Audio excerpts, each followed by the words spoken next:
il fait un choix qui est différent des gens de sa génération. Il fait le choix de ne pas, de ne pas se laisser pervertir, corrompre, de ne pas se laisser décourager, de ne pas se laisser détourner parce qu'il marche avec Dieu, il cherche Dieu. En fait, il fait ce que Paul enseigne. Il cherche Dieu, il cherche les choses d'en haut, il aspire aux choses d'en haut. Et si faire la volonté de Dieu ne voulait pas dire que tout sera simple, et si rentrer dans l'appel de Dieu, dans la volonté de Dieu, voulait dire que tu vas subir des souffrances injustes. Eh oui, la vie chrétienne est parsemée de souffrances injustes.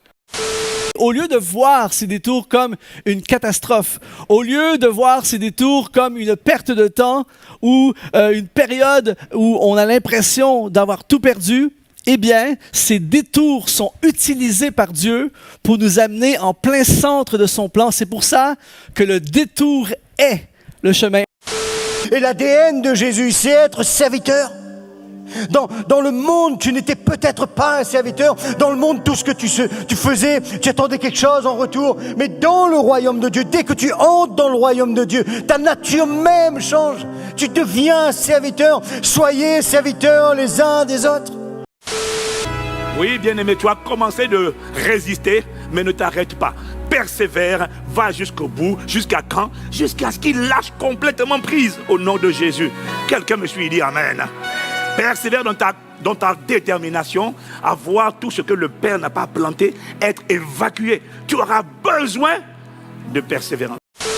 Je suis spirituel quand je dois l'être, quand je viens à l'église ou quand je fais ma prière du soir ou avant de manger.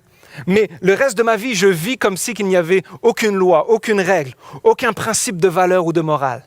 Alors que la crainte de Dieu, il y a un équilibre entre les deux. Et si je pouvais le simplifier comme ça, je dirais que la crainte de Dieu, c'est une saine révérence. Nous ne sommes plus esclaves au péché au moment de la nouvelle naissance. Nous ne sommes plus esclaves au péché.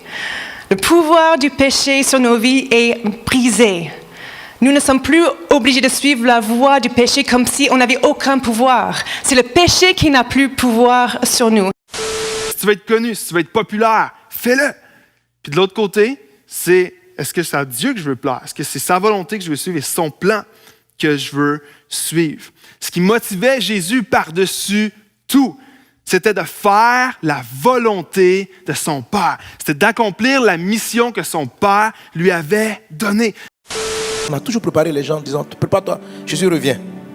Jésus revient, quitte le péché, répands-toi, Jésus revient, Jésus revient. Et puis laisse-moi poser la question, mais comment on se prépare au retour de Jésus? Je dis, comment on se prépare? Il dit, mais si tu n'expliques pas aux gens comment ils doivent vivre dans leur foyer, parce que préparer le retour de Jésus, c'est comment vivre Jésus dans son quotidien. Nous savons tous que nous sommes appelés à obéir le Seigneur. We all know that we are called to obey the Lord. Et le Seigneur ne nous demandera jamais de faire des choses que nous ne pouvons pas faire.